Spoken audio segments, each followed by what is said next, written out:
बंड्या चाल ना, आपण प्रयागराजला जाऊ. कुंभमेळावा चालू आहे तर आपण बघून घेऊ कसं आहे ते. अरे बाबा, मला जायची खूप इच्छा आहे रे, पण विषय असा आहे की मी काही पापच केले नाही तर कशाला जाऊ. अरे बंड्या, तू काय पागल आहे का रे?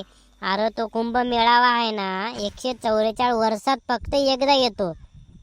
अरे आताची पिढी जी आहे की त्यांना बघायला भेटते की नाही भेटते हे सुद्धा माहिती नाही.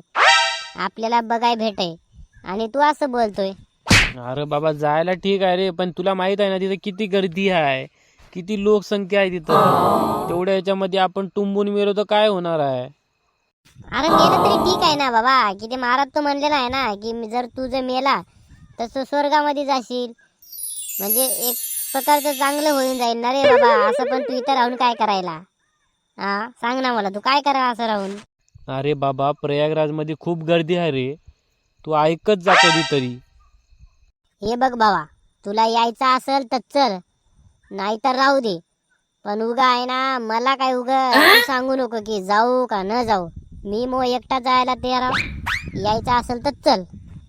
चल ठीक आहे रे बाबा, तुझ्यासोबत येतो मी. चल जाऊ आजच जाऊ. बघ बंड्या, किती लोक आहात इथं आणि तू उगा घरी बसूनच उगा म्हणायला की असं आहे तसं आहे. अरे बाबा, तू तुझ्या डोळ्यानंच बघ की इथे किती गर्दी दिसायली. तुला दिसत नाही का गर्दी? तर एवढ्या गर्दीमध्ये लोकांनी एवढे पाप केले म्हणून इथे यायले तर काय करणार सांग ना. अरे बंड्या, पाप केले म्हणून नाही रे. अरे तो कुंभमेळावा आणि महाराज बघायला येतात रे. अरे कुठं तरी सुधार रे तू, काय तू पण रे. जाऊ दे बा, मला काय बोलायचं नाही. आपण पण इथं मस्त डुबकी मारू आणि संध्याकाळी निघून जाऊ. हा ठीक आहे ठीक आहे, चालेल चालेल. Subscribe to my channel.